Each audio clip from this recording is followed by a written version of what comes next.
Good morning and welcome back to my channel, Don't Mind Me.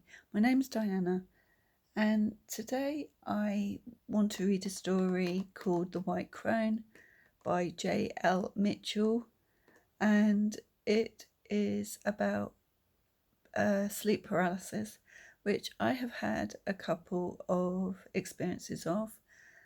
And if you'd like to hear my experiences, then please leave a comment below, and I will do a video of my own experiences. Okay, let's get into the story. The White Crone by J.L. Mitchell. Blood.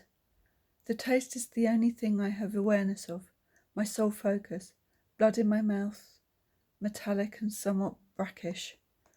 Aware of my body comes back to me gradually, radiating outward from that point. The taste of blood in my mouth awakens awareness of my lips, my chin, throat and nose. I breathe in, expecting the coppery scent of blood, and instead am nearly overwhelmed by the fresh smell of clean linen. Blood and linens? That is the extent of my reality, until I become aware of the existence of my eyes and open them.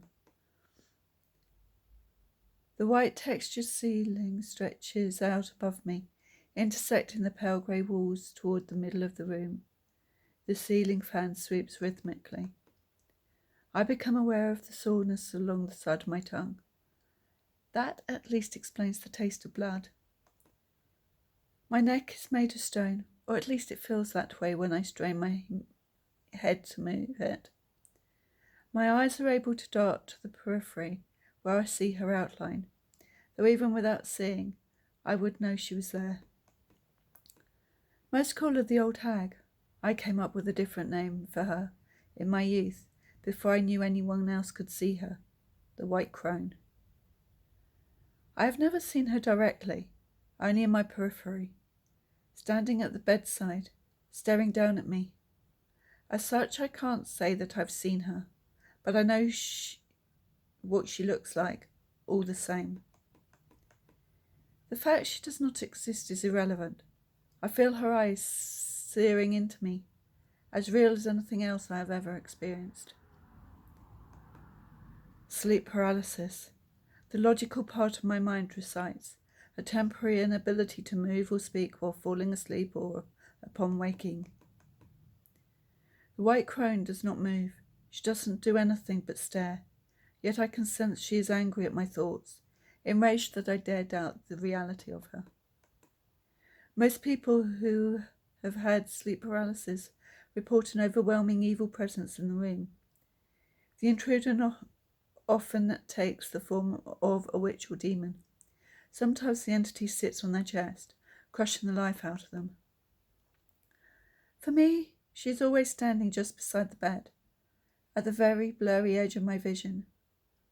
Sometimes I see what I think is a lanky, pale arm full of wrinkles and blue veins, the attached hand always hanging below the visible threshold, which I'm thankful for. If I were to actually see those hands reaching for me, I might then know the full embrace of madness.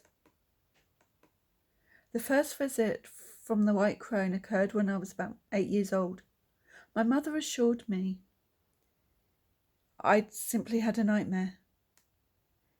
This was the time before the internet, and in those before times, I had no place to go for more information. Fortunately, I only happened maybe once or twice a year. It was an occasional frightening occurrence, not a regular torment. Still, when the internet came around, I recall it being one of the first topics I ever did a deep dive into. Sleep paralysis, aka old hag syndrome.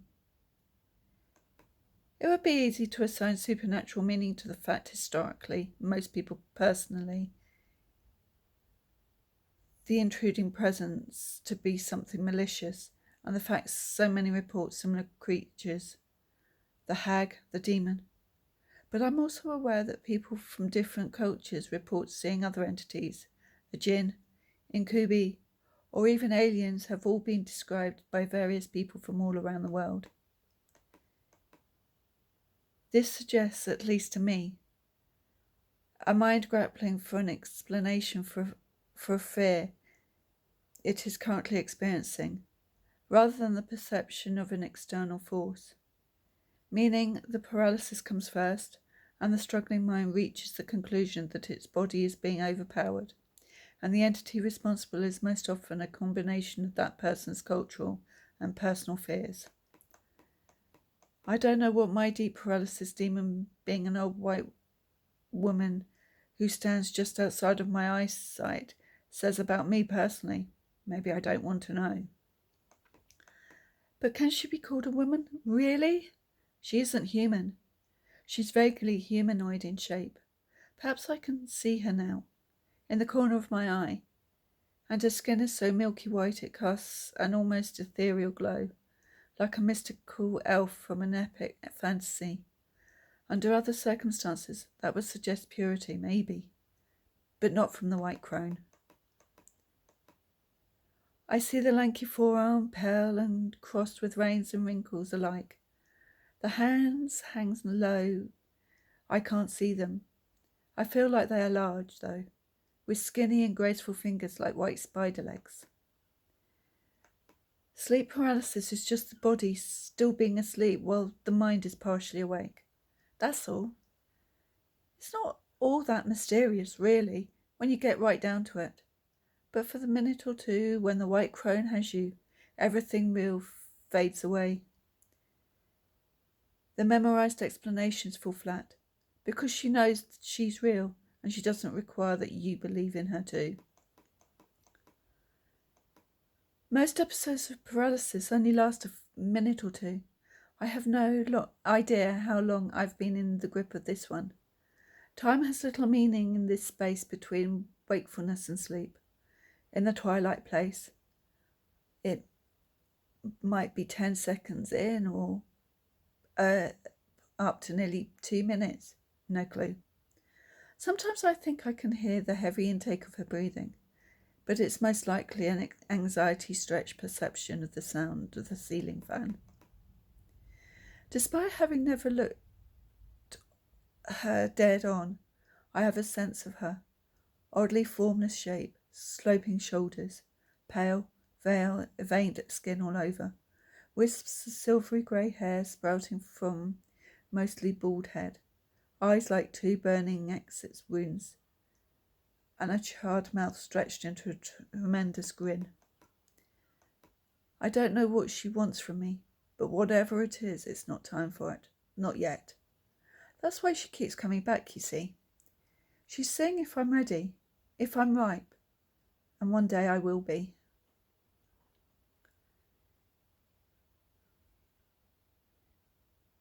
She will stare down at my face, finally revealing herself, and although I won't be surprised by what she looks like, I will still likely lose my mind. Even as I think this, my neck begins to loosen. I turn my head. The White Crone is gone. The ability to move trickles back into me. I sit up, heart kicking up and breathing heavy. I think that's the worst part about my sleep paralysis episodes. How oddly calm my body remains while my brain is freaking out. It's only after the episode ends and I'm able to move that my heart rate increases and I begin to physically feel the aftershocks of the panic I've been running through internally for an eternity of 60 or more seconds. The dichotomy of it is unsettling. I count my breaths, trying to keep myself calm. In for 5 seconds, out for 3. 30 years after that first visit from the White Crone, and I still feel like a scared little kid after, wishing I could run into my mother's room for reassurance.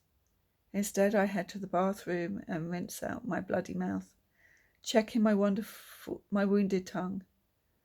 A minor bite, nothing to be concerned about. When I return to bed, I lay on my side, since it's only when I'm on my back that the White Crone comes to visit. I pull the covers up to my chin and try to fall asleep. I hope you like that story.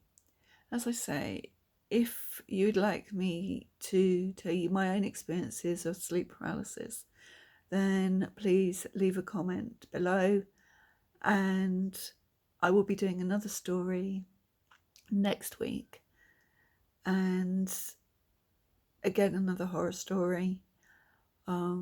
Please like, subscribe and press the notification bell if you like my videos. Please share and be kind to yourselves and to others. Always follow your dreams and what your heart tells you. You're precious and no one has the right to tell you otherwise. Always believe in yourself. Take care, and until next week, I love you all. Bye.